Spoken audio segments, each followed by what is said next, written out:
Unfortunately, I heard today, I went to Stronger Future of Families launch, and I was told that we have over 20,000 children in care today in Australia. And this is why the work that these wonderful women are doing is so important. I'm going to put the microphone back with Aunty Hazel, and she's going to give you some more important news.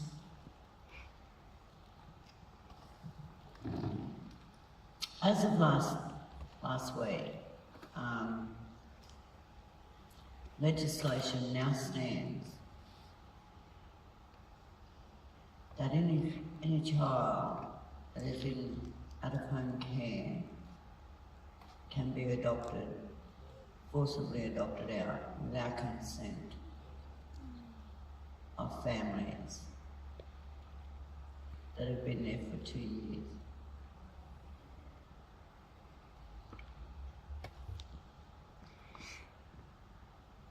I have a little great-grandson. It's legislation. And we will fight. I have a little great-grandson.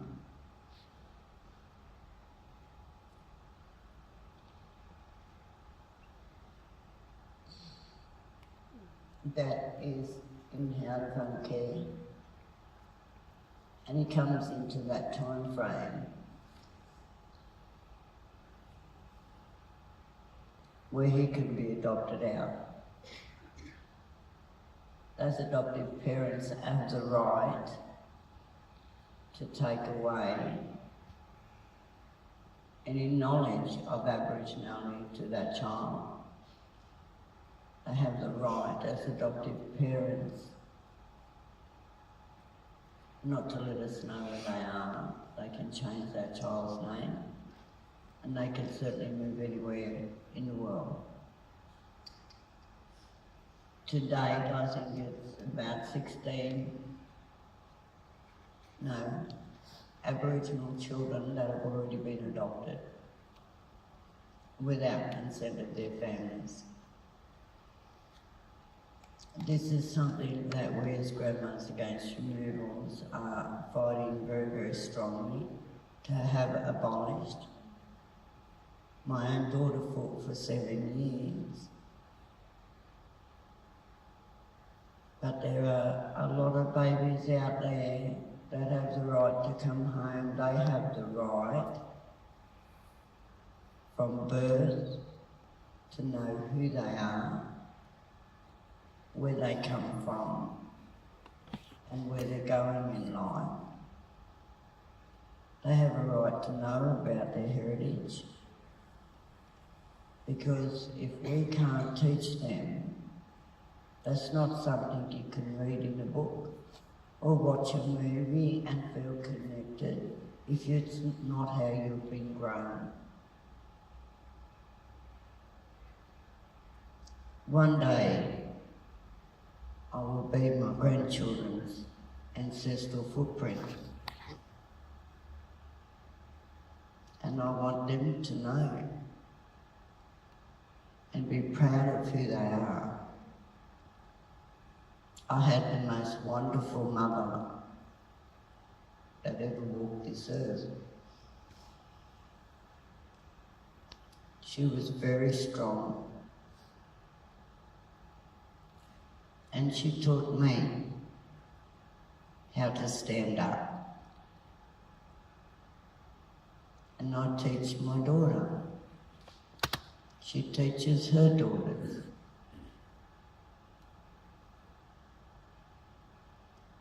It's because of my ancestors and the resilience that they had that I'm able to sit here and talk to you tonight. And that is something that can never be taught in a book. These babies have a birthright, same as we all did when we were born. right to know our families. We had a right to know where we come from, what's important, so that we could stand up and be proud. I was born black, and I'll die black.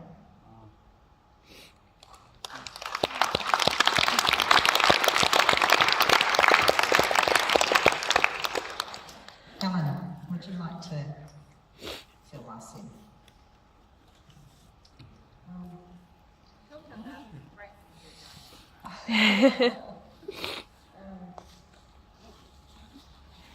So it is hard to fight against a system that has been written not for us to get our babies back, but to keep them from us. So to try and take a system on and to fight against a system that continually judges you and continually condemns you.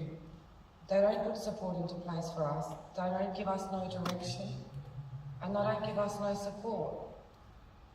So when they take our babies, they kill us when they take our babies. We are here in a shell, in existence. But to come back and fight a fight, and how do you fight when all your existence, I have 5 babies? When there's 4 pieces out there, how do you get them pieces back? When they're all gone? When they all come back, it's been damaged too much to be able to heal all that. Our babies, how do we heal our babies from the damage that's done to them by a system when they're taken? Especially if our babies don't believe they should have been taken from us. We have to try and heal them, not just from a child protection system, but our babies are traumatised when they are taken. Some of our children will lash out, they get behaviours, they'll end up in the juvenile system, can go on to the criminal system. It is a continual cycle for our children. So it is about having our matriarchs. It is about learning, it is about standing together, and it is about taking the fight to them. We don't lie down, they are our babies. And as my mum said, just because I have my babies, they got so many of our babies still out there, and I know what it's like. And I can't go to sleep easy at night time because there's so many mums that are crying and hurting just like I was. So many babies crying for their mums, just like my babies were. Our babies need our milk. We breastfeed our babies, we carry our babies. They lose all that. They lose everything when they take them. We are their bond. We are their love. No one loves our babies. No one can love or give our babies the love that we do. We are a culture that thrives on love and nurture.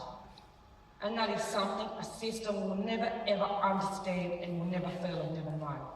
And that's something that we cannot teach them and we won't teach them. Thank you very much.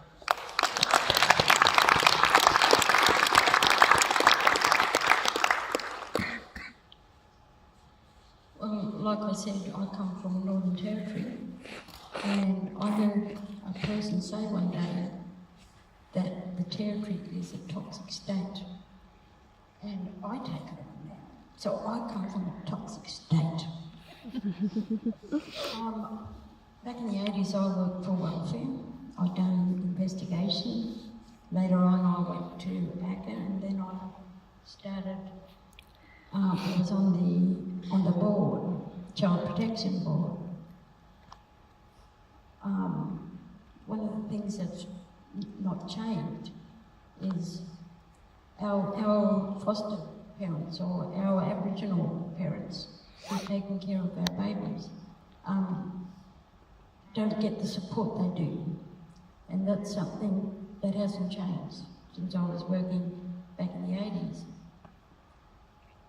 One of the things that I get angry now with the Minister for Families, and I've debated with her for so many, nearly every week when I was here, I still go mad at her because now they don't have the Child Protection Board in Alice Springs.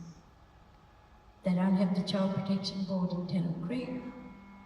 They don't have the Child Protection Board in Catherine. The Child Protection Board sits in Darwin.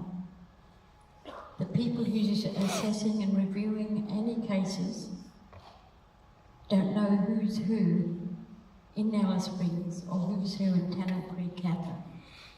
So we've got these people up there who are assessing our children and our families and putting them into care. And I think they worked it all out because they want to adopt our children. So we all, as First Nations, we know we have a beautiful system, no matter where we come from, what part of the world. In Alice Springs, we've got a kinship system. And we all went to Canberra and we went and saw the centres. We saw Scully and we saw Aunty Hazel, what she said to him. Anyway, while we was away, the Minister for Families in Alice Springs, we told her that we was going down there, and we talked about the kinship system that we have as Aboriginal people. While we was down in Canberra, the Minister had a meeting with some of our snake, nacho, our national bodies, those people who work in Alice Springs. So while we was away, she got them to do a kinship model.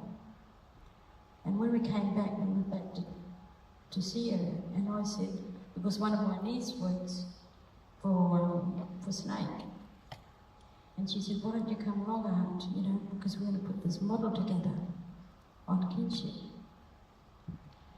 And when we went back and saw the Minister for Families, I said to her, they do it for you, eh? And with a smirk, she said, yes. And I said, well, those young ladies who put that workshop together to make up this kinship system, I said, they're all idiots, because they are born into that kinship system. We are born into that, so they didn't know it. And I call them idiots, and I'll say it to their face, because they're the ones that's making it bad for our parents, our young parents and families and that. Because even our Aboriginal organisations, we've got some big organisations who's got lots of dollars. If they were doing their job properly, we wouldn't be having this problem with our children taken into care of that.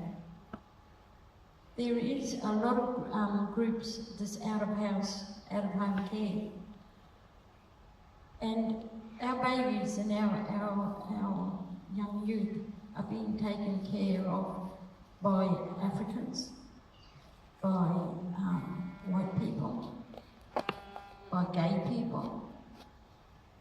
And we need to rise up and start looking at that. Grandmothers all around, across our nation, because us grandmothers, we know what is best for our children.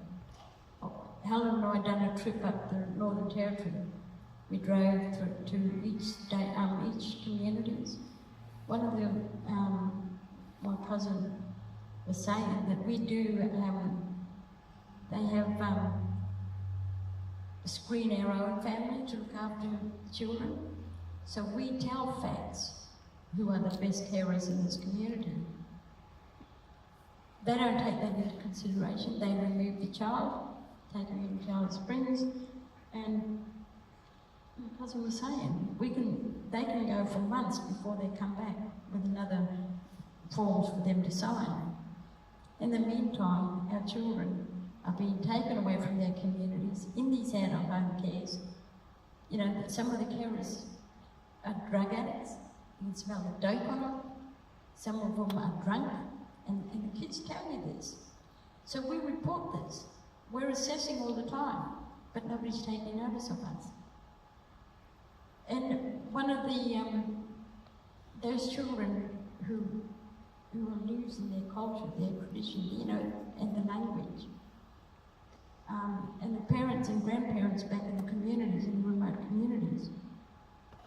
are getting sick because they don't know where those children are, where those little ones, you know. We can talk till the cows come home, if they do ever come home. We as grandmothers back in Alice Springs in the Northern Territory, we are rising up. We're following the lead of Aunty Hazel and Helen and all the ladies down here.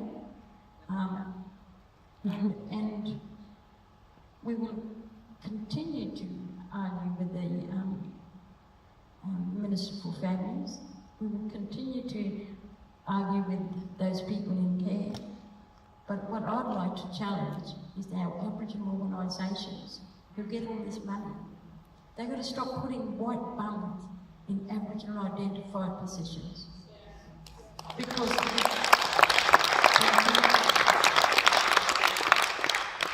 Because we know who's who in the community. We know who those children belong to. The people that are coming out there may be coming from universities coming out, and they're only there for a little while. They don't know our community. And to be the child protection up in Darwin, you know, our kids are taken into care until they're 18. And now with this new legislation that's come out, they will be adopted. And that's a big fight that we have to take on board as grandmothers, as parents all over Australia and over here at the moment anyway, you know. But we've got to start looking at this big organisation who gets all these dollars and still having all these people.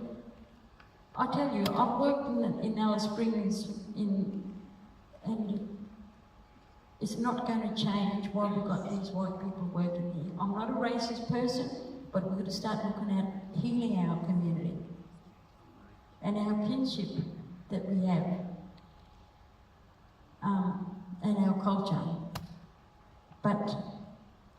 And I will always challenge the CEOs and the directors, because our mob are not doing their job properly, for goodness sake, you know?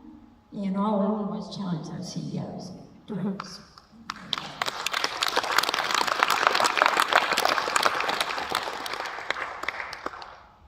I'm not sure what I'm supposed to share.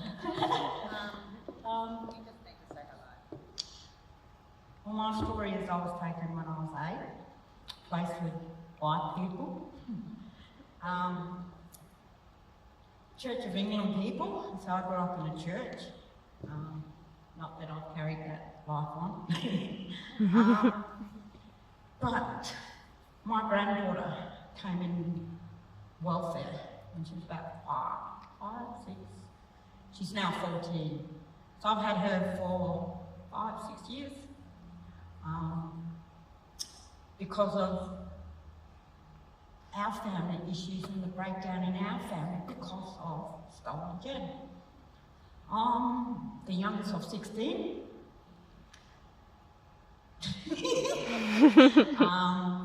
And the last 8 of us were from my father, so 8 of us have the same father. All 8 of us were taken away. I was the last one to come home.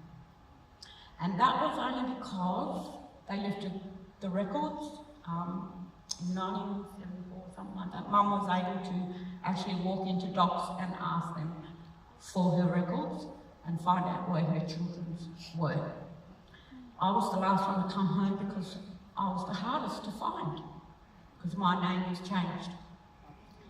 So from reception to year 4, I have a different Christian name on my records, which is something that I'm continually showing my kids about what the government had done to us as stolen generation, so they could keep us away from our families, culture, just keep us away. So when I got the phone call from my niece telling me that, Aunty, they're going to take your Nanna. I said, no, they're not. I said, are there any of my other sisters that can take her? Because my brother, who my granddaughter falls under, he's no longer with us. So cultural obligations were kicking in and family obligations in my head were kicking in. It's like, one of us have to take this girl, otherwise she's going to end up with non-Aboriginal family. I don't want her losing connection with us, so one of us has to take her. So I asked my sister, you know, is there any of you guys that can take her? And they said, well, you're the youngest, you should take her. And I'm thinking, here come the family obligations again. So as the youngest one, even though I'm 50, I did take my granddaughter up.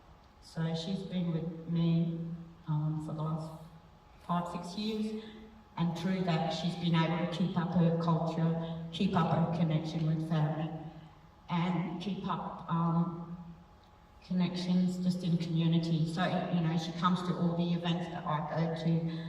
I met these ladies because I'm a bit of an activist, so I met them through the activism world, and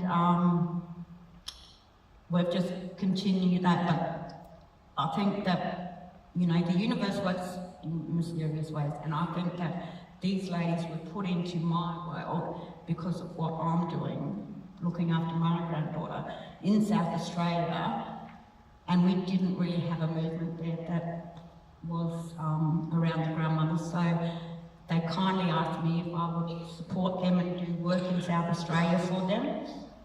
So we're going to start doing rallies on the same day that Aunty has her rallies. So we're going to start making it an international movement, and her brother Christine is going to have her rallies. But it is because of colonisation and the flow on through, you know, the dysfunction that goes intergenerational, that this is why our kids are still being taken. The system is racist, systemically racist, so it's a system that we have to fight. Policy and that act needs to just be burnt and re-looked at because it has 74. It's made amendments, but it's still an act that has been made since 1974. So, you know, as a force of grandmothers and community, we really need to get the government to look at that policy and legislation, and no more, you know, just little changes. It needs to be just scrapped and redone. So some of the work that I've been doing back in South Australia is having, because of the issues of Aboriginal kids and going with non-Aboriginal carers, one of my issues was I couldn't connect my granddaughter to her Agamatna culture. So I'm Ghana, Naranga, Arabana, she's Agamatna, Andagiri, you know. And I said, she's got 5.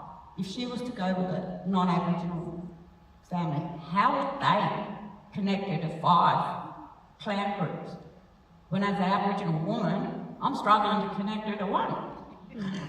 So I thought, okay, something needs to happen. So I went to my carer who was in dogs, and I said, first and foremost, I think we need to have a group for Aboriginal kinship carers that are out there looking after our kids. So how many people do you have on your books as an Aboriginal kinship worker? Can you invite them to a meeting, and let's just call a meeting, and let's just have them, and let's just start a discussion. So that's what we did.